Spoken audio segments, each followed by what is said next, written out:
Մենք ամսի 29-ին հայտարարություն էինք ընդունել եւ երբ առաջարկվեց կրկին հայտարարություն ընդունել դեպքերի հետ կապված, վերընթերցելով այդ հայտարարությունը մենք տեսանք, որ նոր ոչինչ ասել պետք չի։ Զարմանալիորեն դեպքերից 2 օր առաջ ասված է ամենակարևոր բանը, ինչ որ կարող էր ասվել այդ դեպքի առնչությամբ։ Այլապես մենք նմանվելու ենք հերթական հայտարարություն անողի։ Ինչով եմ ես կոչվում, այսինքն ինչու այդպես կոչվեցի առաջին օգնության հասած, այդ օրը ես մամուլի ասուլիսուն էի եւ մենք ընդհանրապես այմականները տրամադրված չէին մասնակցել մեկ այլ կազմակերպության մասնավոր միջոցառմանը։ Բայց երբ սպառնալիքներ հնչեցին նրանց հասցեին, դա մեզ համար վիրավորական թվաց եւ մտածում էինք նույնիսկ բավական մեծ խմբով մասնակցել։ Այսինքն 5 ավտոմեքենա պատրաստում էր ճանապարհ ընկնել։ Վերջի պահին մամուլի ասուլիսից հետո ես խնդրեցի, որ իրենք պատրաստ սպասեն մեքենաներով եւ միայն մեկ ինքնաշարժով մենք 3 ընկերներով գնացինք նրանց հետքերով։ Ճանապարհին ես տեղեկացա ընկերներիցս, արցախցի ընկերներիցս, որ սադրանք է սպասվում։ Այսինքն մի խումբ մարդիկ հավաքվել են, գնացել են ընդառաջ։ Անմիջապես զանգահարեցի Բակո Սահակյանին, համոզված լինելով իմ նախապատմությունը, մեր նախնական հարաբերություններից, որ ամենաուշ կես ժամվա ընթացքում ինքը հետ է զանգելու։ Բակո Սահակյանը հետ չզանգեց, չնայած ես իր օգնականին տեղեկացրի, որ լուրջ սադրանքի մասին է խոսքը եւ որը վնասակար է լինելու եւ արցախցիների համար եւ Հայաստանի համար, այնուհետեւ ես նախազգուշացրի ընկերներիս, ովքեր որ գտնվում էին այդ քարոզարշավի ավելի ճիշտ այդ ավտոերթի շրջանակներում մասնակցում էին, իսկ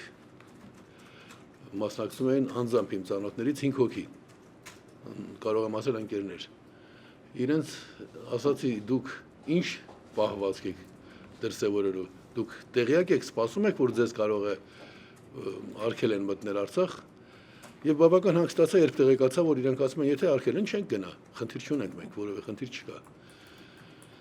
Այնուհետև ստանում եմ հեռախոսազանգ եւ այդ զանգին ի պատասխան բնականաբար հարցնում եմ ով եք, որտեղ եք, ոչինչ չկա, միայն աղմուկ, աղաղակ, հարվածի ձայներ եւ որոշ դեպքերում մարդկային խոսակցություններ, մի րոպե բան, այդպես ցավոք սրտի այն հեռախոսովս չէր, որը ամեն ինչ ձայնագրում է, երկրորդ հեռախոսս ամեն ինչ ձայնագրում է։ Եվ 1.5 րոպե լռությունից հետո ես հարցրի ձայնում եմ, կարո ընկերոջս անունը, չի պատասխանում, հասկացա, որ հեռախոսը իր ականջի մոտ չէ, ինքը պարզապես ձեռքին է պահել, եւ այդտեղ ինքը երևի զգալով, որ ես ձայնում եմ իրեն, 1.5 րոպե անց, պարույր մեզ ջարդում են։ Խնդրեցի ասել տեղը, կարո որտեղ եք, չկարողացավ պատասխանել, եւ կապը ընդհատվեց, անմիջապես զանգահարեցի մեր ոստիկանություն։ Այդ ամենը ես նկարագրել եմ ավելի հանգամանալի, եթե կամ ծանոթանալ իմ Facebook-յան էջում կա։ Զանգահարեցի ոստիկանությունից 102 ասացին, որ քիչ անցից կպատասխանեն, զանգահարեց մեկ պաշտոնյա, այդ պաշտոնյան փորձեց հեռախոսահամարներ ստանալ, ես հեռախոսահամարներ տվեցի, 3 հոգու հեռախոսահամար տվեցի, նաև ներկա Գագիկ Սարուխանյանի հեռախոսի համարը, եւ դրանից հետո եւս անմիջապես զանգահարեցի 911։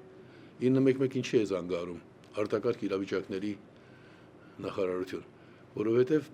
եթե հարձակվել են մարդկանց վրա, մեքենաներ են ջախջախվել, ուրեմն արտակարգ իրավիճակը պետք է հասնել օգնության։ Այնտեղից զարմացա, նույնպես մի պատասխանատու զանգահարեց ինձ հետ ճշտեց, զանգահարեցի հանրապետության նախագահին, պարզապես կոչ անելու նրան, որ կարգի հրավիրեր, դու կարող ես, եթե այդպեսի բան են անում, անպայման մենք Հայաստանի կյանքը լավ գիտենք, անպայման դու տեղյակ ես, առանց քո թույլտվության, ել չեմ ասում նվազագույն քո համաձայնության, այդպեսի արարք որևէ մեկը խմբակային չէր համարձակվի կատարել։ Ես Սերժ Սարգսյանին սեպտեմբերից 13 թվականի սեպտեմբերից հետո չեմ զանգահարել երբեք։ Առաջ պատահում էր տարբեր հարցերով զանգահարում էին, նույնիսկ խորհուրդներ տալիս, անկախ դրանից տեղ հասնում է թե ոչ։ Բայց սեպտեմբերի 3-ին զգացի, որ մենք նախագահ չունենք, այլ ունենք Պուտինի խամաճիկ։ Դրա համար այլևս նրա հետ որևէ բան խոսելու ես չունեի։ Բայց այդ օրը զանգահարեցի, որովհետև հասկանում եի, որ կարող է շատ լուրջ վնաս հասցվել եւ Հայաստանի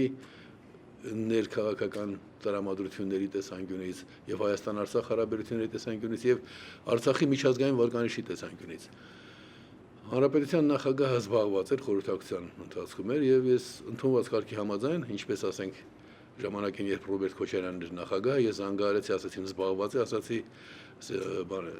հոկտեմբերի 27-ի հետ կապված անմիջապես ընդհատեք, կարևոր բան եմ ասել, այն ժամանակ նախագահը դեռ տեղյակ չէր, այսինքն ինձ անհատ մարդիկ զանգել ասել էին, որ ազգային ժողովում կրակոցներ են լսվում, բայց նախագահին դեռ ոչ ոք չէր զգուշացրել։ Այստեղ էլ նույն կերպ ասացի ընդհատեք խորհրդակցությունը, ասեք, որ շատ կարևոր բան կա։ Եվ դարձյալ առաջին անգամ իմ կյանքում ոչ միայն չընդհատեցին, այլ հետ զանգ չեղավ։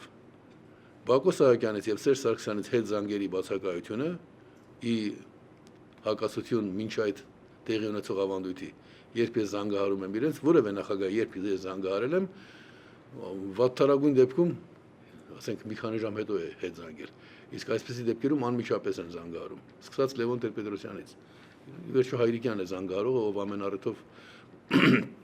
մանավանդ անձնական խնդիրներով չի անհանգստացրել երբեք որևէ մեկի։ Եթե զանգահարել եմ, դա վերաբերել է մեր ժողովրդին։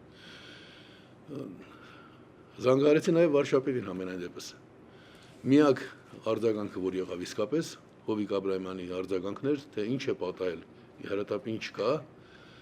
ասացի, որ այսպեսի բան ասեց, բայց ես դրա հետ կապ չունեմ, ամենայն դեպս ես կփորձեմ անմիջապես կապվել ում հետ որ պետք է։ Ավելին դե պարզ է, Վարշապետը ավելին չէր կարող անել, բայց ինքը զանգահարեց։ Մյուս հետաքրքրական զանգը ես անմիջապես զանգահարել եմ ոստիկանապետին, վերցրեց ոստիկանապետը տվել է իր անձնական հեռախոսահամարը, մահափորձից հետո անմիջապես մահափորձից հետո այդ համարը տվել է, որ եթե կասկածելի բան կնկատեք, ապա անմիջապես ինձ դիմեք։ Վերցրեց, կարծեմ Արշակ անունով իր օգնականը, խոստացա, որ անմիջապես կզեկուցի, դարձյալ հետ զանգ չեղավ, նույնիսկ ճշտելու համար։ Միայն մի զանգ ստացա ներքին գործոս նախարարության մեկ այլ պաշտոնյայից, ի շարունակություն իմ 102 զանգի, որով ինքից խորհուրդ էր տալիս, հորդորում էր զանգահարել Արցախի ոստիկանություն։ Դրա ամբողջական ձայնագրությունը պահպանված է, ինձից անկախ, ես դա չէի մտածում։ Այն հեռախոսը, որով որ խոսում ենք, նա բոլոր խոսակցությունները ձայնագրում է։ Հետո լսելուց ես շատ հետաքրքիր բաներ նկատեցի, ասում է, որ քանի որ դա մեր տարածքում չէ, ես ասում եմ դեռ հայտնի չի թե որ տարածքում է, որովհետև սահմանային մաքսակետ չասեմ, մի ծառայություն կա, անցակետը չէին անցել ավտոերթի մասնակիցներ, հետևաբար իրենք պաշտոնապես գտնվում են այն տարածքում, որ ավելի շատ Հայաստան է, քան Արցախ, բայց ի վերջո մենք բոլորս էլ գիտենք, որ Արցախը Հայաստան է։ Ես նրան կոչ արեցի մտնել իր դերի մեջ, Սարգսյան էր ազգանունը, եւ հասկանալ, որ ինքը ավելի շատ պիտի շահագրգռված լինի Հայաստանի քաղաքացիների անվտանգությամբ, քան ես։ Եվ այդ խոսակցությունը նույնպես ձայնագրված է, չգիտեմ, հավանաբար կդնեմ Facebook-յան էջում, ամեն ինչ ամփոփելուց հետո ես հասկացա, որ սա մի հակացույց էր կազմակերպված իշխանությունների կողմից, որ մենք ենք այս երկրի տերը, ոչ ոք իրավունք չունի մեր կամքին հակառակ որևէ բան անել։ Արցախի բնակչությունը, Արցախը ամբողջությամբ Հայաստանի մյուս մարզերի համեմատությամբ ստորադասվում է, այսինքն արցախցիները ստոր մի խավ են, որ քաղաքականությամբ, այսինքն պետութենական գործերով զբաղվելու իրավունք չունեն։ Եթե չեն ստորացնում, ապա բարձրացնում են, ամեն դեպքում խտրականություն է դրվում։ Եվ դա արատավոր երևույթ է։ Իմ այս հայտարարությունն ավարտվում է այն ժամանակ այսպիսի նախազգուշացումով, որ եթե այս տրամադրությունները չկանխվեն, ապա ցավոք սրտի մեր իրականության համար էլ օգտագործելի կդառնա, բառացիորեն այսպես եմ գրել, սրիկայի վերջին հանգրվանը հայրենասիրությունն է։ Ուշադրություն եթե դարձնեք, բոլորս տեսնում ենք, որ ամենուր խոսում են բանի մասին, որ ազգային անվտանգության խնդիրները, հայրենասիրությունը պահանջում են արցախցիներին չներգրավել քաղաքական գործընթացների մեջ։ Այսինքն նրանց ստորադասել, պետական հարցերով արցախցիները չպետք է զբաղվեն։ Կամ էլ նրանց այնքան բարձր դասել, որ մյուսներդ բոլորդ մեր ճորդերն ու հարճերն եք, պիտի մեզ ծառայեք, մենք ինչ ուզենք կանենք, եւ մեր պետերի որոշած քաղաքականությունը ձեզ համար օրինաչափություն է։ Ընդհանրապես աշխարհը ունի այդպիսի փորձ։ Հաջողակ են այն պետությունները, որոնք որ նույնիսկ արտակարգ իրավիճակներում չեն ոտնահարում մարդու իրավունքները։ Իսրայելը կարողացավ դիմակայել իրեն շրջապատող արաբական երկրների ճնշմանը, որովհետև ամենավտանգավոր պայմաններում այնտեղ մարդու իրավունքները չենթակայեցվեցին ազգային անվտանգությանը եւ այլն եւ այլն։ Այսինքն ժողովրդավարությունը երբեք չխախտվեց։ Ցավոք սրտի մեր կանխատեսումները որ այս հայտարարության մեջ արտահայտված են, կրկնում եմ, դեպքերից 2 օր առաջ ընդունված հայտարարության մեջ ճիշտ դուրս եկան եւ մենք բոլոր այն վտանգները, որ կանխատեսում էինք, դրանք այսօր արկա են։ Ինչով կարելի է այդ ամենը ուղղել, պաշտոնապես ներողություն խնդրել այդ ավտոերթի մասնակիցներից, քաղաքացիներից եւ կազմակերպությունից, այժմ արդեն կոչվում է հիմնադիր խորհրդարան, հնարավորություն տալ նրանց գալ իրենց երթը իրականացնել, մեղավորներին գտնել ու պատժել, եթե մեղավորները իրենք չեն, բայց քանի որ այս փաստերը ցույց են տալիս, որ Սերժ Սարգսյանը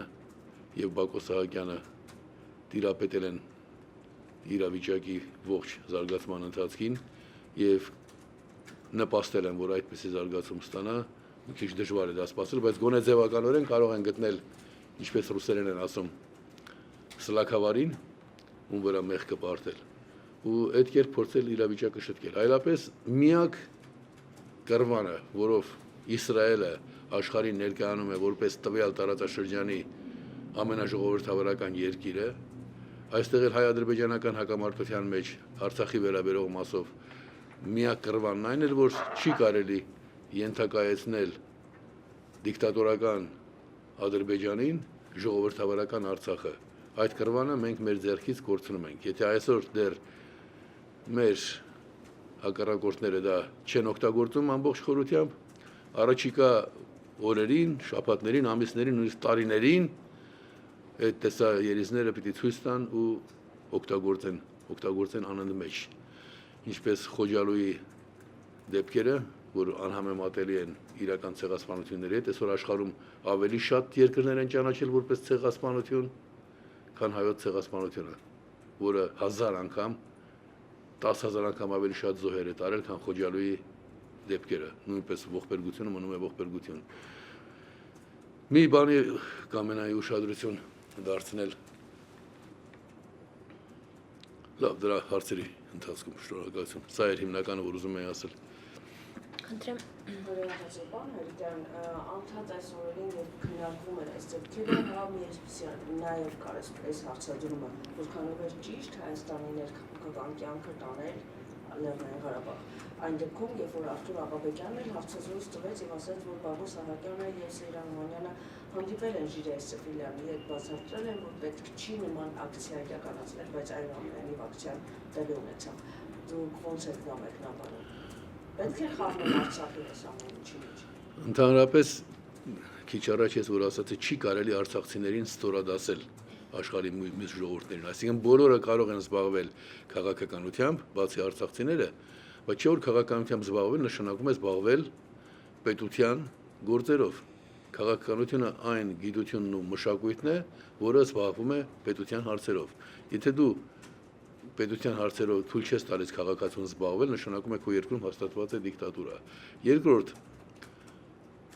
ես ամենավատ խոսքերն եմ պատրաստ ասել, սկսած Լևոն Տեր-Պետրոսյանից, վերջացրած մյուս բոլորի հասցեին, ովքեր որ մոռացել են 1988 թվականի հիմնական կարգախոսը։ Միացում, դա էր կարգախոսը։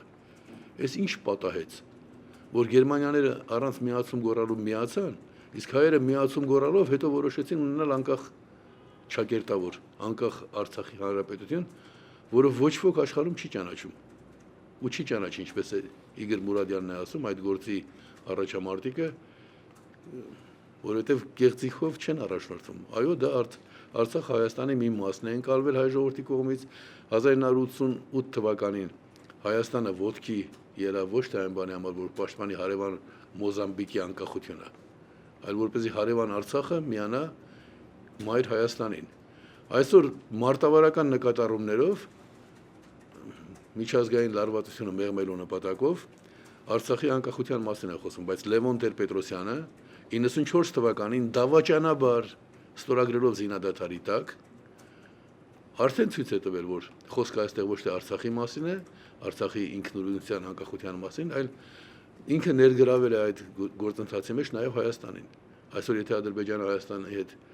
կռիվ է տալիս պաշտոնապես հիմնավորելով այդ հակամարտությանը Հայաստանի մասնակցությունը, պատճառն այն է, որ այդ զինադադարի տակ Լևոն Տեր-Պետրոսյանը իր փառասիրությունից մարդամեջ դուրս գալու այդ ապուշ ցանկության պատճառով ստորագրեց զինադադարի պայմանագրի տակ։ Բոլոր ունայն ու սնանկ մարդիկ այդպես են իրենց բանում, տեղ գտնեն իրենց մեջ տեղ գցեն, ցույց տան, որ իրենք կան։ Արցախցիները իրավունք ունեն ոչ միայն մասնակցելու, այլ մենք պարտավոր ենք նրանց, եթե ուզում ենք օգնություն ցույց տալ, ամեն կերպ ներգրավելու քաղաքական գործընթացների մեջ։ Մյուս կողմից հայաստանցիները, ես ցավում եմ, որ այդպես եմ ասում, Հայաստան աշխարհի այս 10 մարզերը, ներառյալ Երևանը 11-րդ, կամակատարները չեն Հայաստան աշխարհի 11-րդ մարզի, որ նա երբ ցանկանա թույլ տա Հայաստանից երկիչ-երկչույներ գնան, կամ երկրապահներ գնան, երկրապահը որն է, կամ զինվորական ես, կամ պահեստազորային, երկրապահը խուժանների պետություն չունեցող ցեղախմբի միավոր կարող է լինել, պետություններ ունենում են բանակ և պահեստազոր, կամ աշխարհազոր, երկրապահ, ֆիդայի, դրանք բոլորը խուժանության դրսևորումներ են, որոնք մի անգամ մեզ արդեն կործանել են, իրենց բոլոր նվիրյալներով հանդերձ,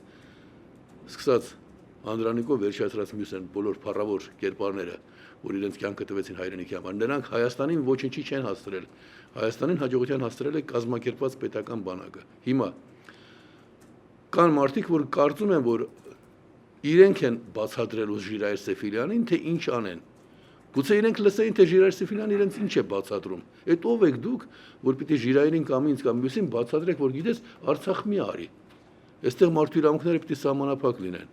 Մարդու իրավունքների ճանապարհին որևէ խոչընդոտ եւ այդ խոչընդոտը զարգացնող որևէ անհատ սխալ ճանապարհի վրա են։ Եթե հարց չկա, մի ամփոփիչ հարց եմ ուզում տալ, դիտմամբ թե առանց հասկանալու մեր պաշտոնյաներից շատերը ասացին, որ Հայաստանի սահման, Հրողություն Ղարաբաղի սահման եւ այլն, ինչ է կարծում, հնարավոր է սա հակառակորդին, մասնավորապես Թուրքիային եւ Ադրբեջանին տա հնարավորություն միջազգային հանրության ասելու, որ տեսեք, հենց իրենք բաժանում են Ղարաբաղը եւ Հայաստանը։ Այդ ուղեգիծը որպես մարտավարություն որդեգրված է եւ դրանում առանձնապես սարսափելի բան չկա, որովհետեւ այն պահից, երբ Հայաստանը գոյություն չունեցող Եվրասիական տնտեսական միավորմանը միանալու համար ասաց, որ բայց մենք երբեք չենք ասել Հայաստանի պաշտոնյաները, երբեք չենք ասել, որ Արցախը Հայաստան է, այն ժամանակ մենք բոլորս դա ընկալեցինք որպես մարտավարական նկատառումներով ժամանակավոր իրավիճակին հարմարվելու նպատակով արվող քայլ։ Դրանից առանձնապես լուրջ վտանգ չի սպառնում, բայց որ գործնականորեն Արցախ մտնելու համար խաղաղ երթը ջախջախվեց, դա արդեն ավելի լուրջ վկայություն է այն բանի, որ սահման է դրվում մեր ժողովրդի երկու հատվածների միջև, քան մյուս բոլոր հայտարարությունները։ Ինքնին հայտարարությունները քաղաքականության մեջ շատ են ընդունված, որ երբեմն նաև անպատասխանատու հայտարարություններ են անում, մեկնաբանությունների հնարավորություն թողնելով ապագայի համար, բայց այս գործողությունը արդեն մարտավարական նկատառումներով արված գործողություն չէ, սա ապուշության դրսևորում է, անհեռատեսության դրսևորում եւ նաեւ ավազակաբարով մտածելակերպի դրսևորում։ Ես ապուշությունը որպես մեղմ բառ ասացի։ Մնացյալը ցույց է տալիս, որ գործ ունենք ավազակային մտածողություն ունեցող մարդկանց հետ։ Դուք պատկերացնում եք 5 հոգու դժվար է տրամադրել հանցանք կատարել, բայց 100-ից ավելի մարդ կանանց ու երեխաների ներկայությամբ չեն էլ կաշկանդվում։ Այն դեպքում, երբ շատ ակնհայտ է, այդ մարդիկ, ես կրկնում եմ, նախապես ճշտել եմ, իսկ եթե ձեր ճանապարհը փակեն, ինչ եք անելու։ Բարեկամաբար եմ հարցրել, ոչ որպես կազմակերպության անդամ։ Եվ ինձ ասել են, դե եթե փակեն, մենք պետք է դառնանք, ինչ կա որ։ Կարձանագրենք, որ մեզ թույլ չտվեցին։ Մարդիկ մեքենաները շրջում են, որպեսզի հետ դառնան։ Ես այդպեսի բան տեսել եմ։ Սրա հիմնադիրը Լևոն Տեր-Պետրոսյանն է։ Պառավաքարում ճիշտ է, այնտեղ միայն մահակներով ու փայտերով չէին խփում, այնտեղ նաև քարերով էին խփում մեքենաներին։ Բայց այս ամենը ինչ որ եղավ, դրա հիմնադիրը Լևոն Տեր-Պետրոսյանն է, ես չգիտեմ դժոխքում ինքը չխորանամ, անգամ դժոխքը այն ինչ որ Սիրով։ Հետ թեմայի հետ կապված ներողություն, հա։ Ում եք ներկայացնում։ Անալիտիկ է։ Շատերը տարօրինակ են համարում, որ հիմնադիր խորհրդարանը հենց Սերասպանության 100-ամյակի օրն է ցանկանում այդ հեղաշրջումը անել։ Դուք ինչ կարծիք եք, ճիշտ է հասցրել։ Ցանկացած երևույթ գնահատելուց առաջ պիտի խորանաս այդ երևույթը ներկայացնողի տեսակետի մեջ։ Հասկանալ թե ինչ են այդ օրը ընտրել։ Մարտավարական նկատառումները մի կողմ թողնելով իրավիճակը նախախորհրդարանը կամ հիմնադիր խորհրդարանը այդ կազմակերպության շուրջ համախմբված մարդիկ գնահատում են որպես ցեղասպանությանը համարժեք իրավիճակ։ Եվ եթե ցեղասպանությանը համարժեք իրավիճակը փորձում ես կանխել, նրանք գտնում են, որ ցեղասպանության արդեն մեկ անգամ եղած ցեղասպանության 100-ամյակը լավագույնս համապատասխանում է լուրջ միջոցառման համար։ Նրանք ցեղասպանության օրը ուզում են դարձնել նաև պայքարի օր։ Պիտի տխրություն իրենց ասեն, որ իրենք առաջինը չեն։ Ազգային միացյալ կուսակցության հիմնադրման օրը համարվում է ապրիլի 24-ը, 1966 թվականի ապրիլի 24։ Եվ արդեն գոյություն ունեցող ավանդույթի համաձայն դուք որ կարդաք դիսիդենտական գրականություն տարբեր ազգերի, այնտեղ կտեսնեք թե ինչպես են հրեաներ, ռուսներ, ուկրաինացիներ մանավանդ ապրիլի 24-ին միացել հայերին իրենց մեկօրյա հացադուլով նշելու ապրիլի 24-ը, այսինքն ապրիլի 24-ը մեզ համար այո ազգային ողբերգությունը խորհրդանշող օրն է, բայց այդ մի օրը չի եղել ցեղասպանությունը, չէ՞, ցեղասպանությունը եղել է 15 թվականից ըստ Եվրոպական պարլամենտի որոշման 15-ից մինչև 23 թվականը։ Հիմա եթե ես ուզում եմ հասկանալ թե ինչու են այդ օրը ընտրել, կարդում եմ իրենց վերլուծությունները եւ իրենք ասում են, քանի որ Հայաստանի հետ այսօր կատարվող երևույթը հավասարազոր է համարժեք է ցեղասպանությանը, մենք ցեղասպանության 100-ամյակի օրը, երբ մարդկանց ուշադրության կիզակետում լինելու է ցեղասպանություն երևույթը, ազգասպանություն երևույթը, այդ օրը համարում ենք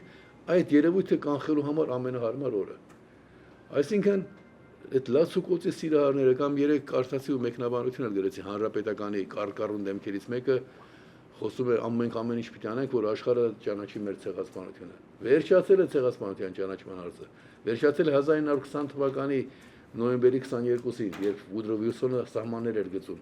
Այն ժամանակվանից սկսել էր ցեղասպանության հետևանքների վերացումը։ Բոլշևիզմը մեզ խանգարեց։ Ես մի կերպ կարողացա Սերժ Սարգսյանին եւ մյուսներին սովորեցնել, մի կերպ, որ չի կարող պետությունը պայքարել ցեղասպանության ճանաչման համար։ Թող գաղթականները պայքարեն դրա համար։ Մենք պայքարում ենք, պիտի պայքարենք համամարտկային աջակցությամբ, ցեղասպանության հետևանքները վերացնելու ուղղությամբ։ Ցեղասպանության հետևանքները վերացնելու ուղղությամբ պայքարող ազգը բնականաբար ցեղասպանության օրը, հիշատակի օրը պիտի իր ուժերը իմի բերելու օր համար։ Ես դրանում սարսափելի ոչինչ չեմ տեսնում։ Ընդհակառակը գտնում եմ խորը տրամաբանված մոտեցում։ Այլ բան, որ ես չեմ կարծում, որ մի օրվա հետ պիտի կապված լինի մեր ազգի փրկությունը։ Օրինակ փետրվարի 18-ին մենք միջոցառում ունենք, ես գիտեմ, որ փետրվարի 18-ը մեր ժողովրդի ազատասիրությունը խորհրդանշող օրն է։ Ես կուզեի, որ բոլոր ազատասեր մարդիկ այդ օրը համախմբվեին, ոտքի ելնեին, կարգի հրավիրելու իշխանություններին կամ նրանց ասելու գիտեք, դուք մեզ պետք չեք ձեր այս քաղաքականությամբ, գնացեք, մենք կգտնենք այլ փոխարինողներ։ Անհայտեն երեք տեղի ունեցավ ԲՀԿ համաժողովը, որտեղ ԲՀԿ առաջնորդը բավականին կոշտ քննադատության ենթարկեց իշխանություններին, ասաց, որ արդեն ժողովրդի համբերության բաժակալացվել է եւ այլն, որքանով եք ծանոթ եք այդ երևույթին, թե ոչ ոնց եք մեկնաբանում նրա այդ խոսքերը։ Իսկապես Գագիկ Ծաղուկյանը այն գործիչն է, որը կարող է ժողովրդին դուրս հանել այս իրավիճակից, գնալ իշխանափոխության, կտրուկ քայլեր եւ այլն։ Ընդհանրապես չսխալվելու համար ես իմ գործը միշտ հեշտ է եղել։ Վերլուծություններ կատարելիս միշտ կարող է սխալվել։ Սխալվելու համար ես վերցնում եմ մի բարձր արժեքային համակարգ եւ այդ արժեքային համակարգի ներսում տեղավորում եմ իրադարձությունները, պատասխանը ստանում եմ ոչ թե իմ տրամաբանական վերլուծությունների օգնությամբ, այլ մեր հայրերի կամ մարդկության հազարամյակներում փորձարկված համակարգ օգտագործելով։ Ինչպես մի լավ համակարգի ես օգտագործում ինչ-որ խնդիր լուծելու համար։ Այստեղ էլ ես որևէ քաղաքական ուժի կամ անհատի գործունեությունը գնահատում եմ այսպես. քո խոսքերը ինձ մոտ, քո հավատը, որ արտահայտում ես քո խոսքերով քո վստահությունը, ստուգվում է քո անցած ճանապարհով։ Երբ այդ ճանապարհի տեսանկյունից եմ նայում, անընդմեջ այս իշխանությունների հետ եղած որևէ քաղաքական ուժից, ԲՀԿ կլինի, Դաշնակցություն կլինի, ՕԵԿ կլինի, որևէ բան սպասելուց առաջ ես մի փոքր գործ պիտի տեսնեմ։ Վերջին լուրջ հնարավորությունը նախագահական ընտրություններ էին։ Ինչու ԲՀԿ-ն ինձ չպաշտպանեց։ Չէ՞ որ նրանք ոչ մեկին չէին պաշտպանում։ Ինչու ինձ չպաշտպանեցին։ Շատ պարզ հարց։ այն մարդուն, ով եղել է հայ ժողովրդի ազգային ազատագրական պայքարի ճանապարհին, այն մարդուն, որին այնքան վտանգավոր համարեցին մեր ժողովրդի թշնամիները, որ աննախադեպ բան եղավ նախագահական ընտրությունների ժամանակ իր վրա կրակեցին։ ԲՀԿ-ի ներկայացուցիչները այդ օրերին ծաղրանքով էին խոսում այդ մահափորձի վերաբերյալ եւ իմ պահվածքի վերաբերյալ, այսինքն չեզոքություն էլ չպահպանեցին։ Հիմա ես կողջունեմ ցանկացած մարդու ժամանակին մարդիկ կան, որ դա համարում են իմ ամենագեղեցիկ քայլերից մեկը։ Ես հնարավորություն էի տալիս ազգային ինքնորոշում միավորման գործունեության այն նախնական փուլում, երբ ուրիշ ոչինչ չկար, կար կոմունիստական հզոր համակարգ եւ մի քանի 100 հոգի այեմականներ։ Ես թույլ էի տալիս այեմի գործերին մասնակցել ակնհայտ չեկիստներին ու կոմունիստներին։ Ասում էի պայմանով, որ դուք այս գործին եք ծառայում, այսուհետև սա է ձեր գործը։ Հիմա էլ շատ կուրախանամ, եթե ԲՀԿ-ն կամ Դաշնակցությունը կամ ՕԵԿ-ը իսկապես ժողովրդի ցավերով առաջնորդվեն։ Բայց դրա համար պիտի իրենք ինչ-որ ճանապարհ անցած լինեն ու այդ ճանապարհը դառնա ինձ համար եզրակացություն անելու հիմք։ Եթե չկա ճանապարհ, ես առաջնորդվում եմ հավատը գործերով, գլխավոր բանաձևով։ Ձեր խոսքերը ես գնահատում եմ ձեր անցած ճանապարհով, ինչ եք արել։ Եթե ոչինչ չեք արել, ինչի ես պիտի հավատամ, որ այսօր ուզում եք ինչ-որ մի բան անել։ Մի բան է ակնհայտ, որ ուզում են մեկ այլ բևեռ ստեղծել, սակայն այս բևեռը ամենակարևոր հարցում ոչ մի բանով չի տարբերվում։ Նրանք նույն եվրասիական տնտեսական միավորման կողմնակիցներ են, այսինքն Հայաստանը քաղաքակիրթ աշխարհից կտրելու եւ ռուսական արջի խաղալիք դարձնելու քաղաքականության կողմնակիցները ինձ մոտ որևէ կերպ վստահություն առաջացնել չեն կարող։ Գլխավոր հարցում, գլխավորագույն հարցում դրանք մեր ժողովրդի հիմնական գերազանքների, այսինքն ժողովուրդ, որի պետական համակարգում պիտի մարդու իրավունքները առաջնային տեղ գրավեն։ Այդ հարցը իրենց համար կարևորագույնը չեն համարում։ Այլ խոսում են ինչ-որ բաների մասին, թող խոսեն։